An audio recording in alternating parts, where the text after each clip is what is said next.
When we follow up with our clients and when we ask them how the program is going on, are they able to follow the diet properly? Are they exercising? Some of them tells us that, I'm not following it fully. I'm doing, say, 75%, okay? And they expect 75% results because of that.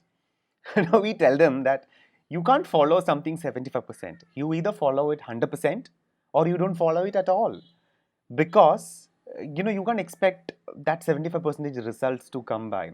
Let me explain that with an example. Let's assume a person whose total energy expenditure in a day is 2000 calories, and that person wants to lose weight. So obviously we have to make that person eat slightly lesser. Let's assume we have made him to eat, say, 1800 calorie diet, and for explanation's sake, let's assume that it is 600 calories each for breakfast, lunch and dinner. It's a 3 meal diet plan, for example. Okay, now this person sticks to the breakfast as given by the program, lunch also as given by the program, but the dinner he goes out and eats and probably boozes out with his friends, or maybe eats something which is highly fried, fatty food, maybe sweets, sugar, ice cream, and all that.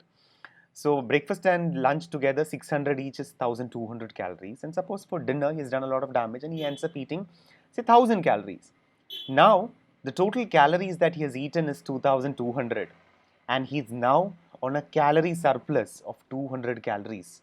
This person is not going to lose weight. This person is going to gain weight. Why? Because he's on a calorie surplus. So just because you've done breakfast and lunch properly of the entire plan, that is 70%, right? Doesn't mean that you're doing the diet 70% properly. But if you look at the entire calories, you're actually on a calorie surplus, and then you're not going to get your results at all.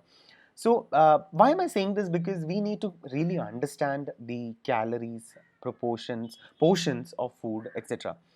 I'm not asking you to exactly weigh and measure food every time that you eat, but it's important to kind of be able to eyeball it, by be able to look at it and be able to realize how much calories would it be. Let me tell you another example. I've seen one of my friend who goes out meetings and ends up meeting their clients in some coffee shop and ends up having a coffee or a cookie, something like that, and one chocolate chip cookie, 100 grams of chocolate chip cookie is around massive 600-650 calories. Okay, 600-650 calories, and we all have that thinking it's a snack. We'll have it along with the evening tea or coffee thinking it's a snack, and comes back and eats a dinner. For all the dinner alone might be much lesser calories than the evening snack itself, but we don't know that, because we have not really put calories into perspective and understood how much of calories are we eating.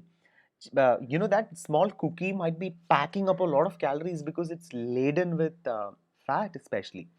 So we don't understand that, right? To put in perspective, one dosa is, or one idli, medium sized idli, is roughly around 80 to 100 calories. Okay, and 100 grams of a chocolate chip cookie would be around 600-650 calories. So this is where we go wrong, right? We'll think it is a small snack. We'll think it is only probably a 20% deviation. How do we decide that? We kind of put a number depending based on probably the size of it. Uh, Another example, let me give you to again make this very, very clear. Let's take 1 tablespoon of oil, 1 tablespoon of, say, rice, cooked rice. 1 tablespoon of cooked rice will roughly be around 15 calories. 1 spoon of rice, cooked rice. 1 tablespoon of oil will be around 100 and somewhere around 110, 120 calories. See the difference? 15 calories in 1 tablespoon of sugar.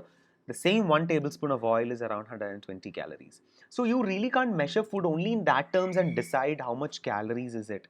So perhaps your idea of calories, you really need to recheck and see that you might be thinking that you're doing only 10% off or 20% off, but in reality you might be doing quite a lot.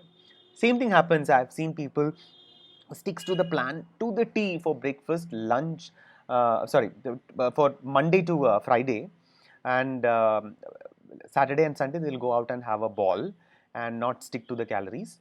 And the deficit that you have built over the past 5 days, over the Monday to Friday, you would have eaten more than that deficit by the kind of the binge that you person would have done on a Saturday or a Sunday. And eventually, if you look at the whole week calorie average, you might be on a calorie surplus. So be mindful of that calories.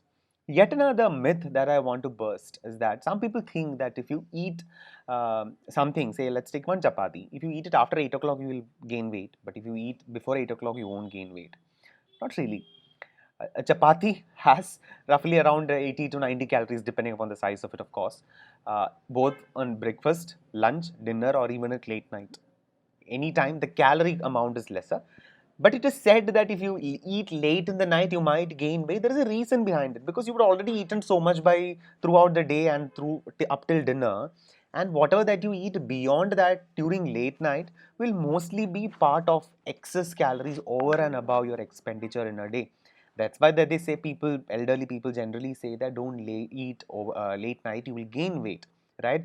But doesn't mean that the same food would be extra calories or different calories depending upon where on the horizon is the sun.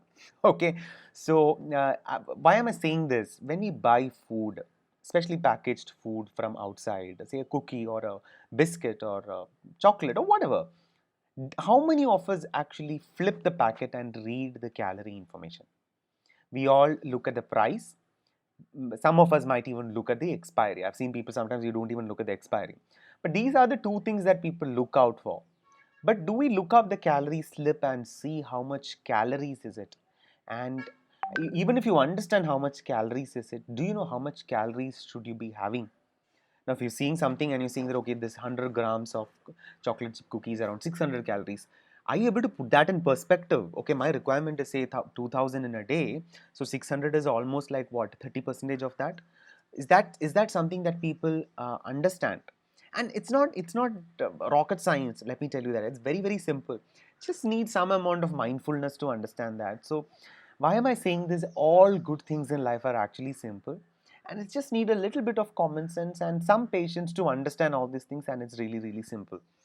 And let me reiterate, just because you're following two meals or breakfast up till lunch, or two meals of our plan as given to you, and the third meal you've gone out and done absolutely wrong, does not mean that you've done 70% right. Most probably you're completely on a calorie surplus and you won't get results at all. Yeah, so I hope this was helpful. And if you have any doubts or questions, do ask us, and we'll be more than glad to help you.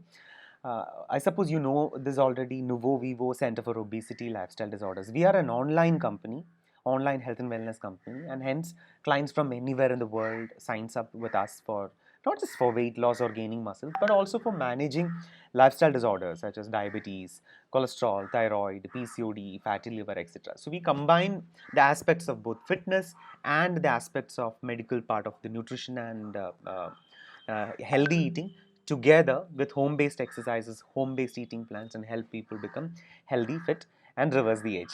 Right? So that's what we are. If you have any further questions or if you want us to discuss anything, do ask us. We'll be more than glad to talk about it. That's it today. So, as always, stay healthy, stay young, stay fit, and stay safe. Take care. Bye.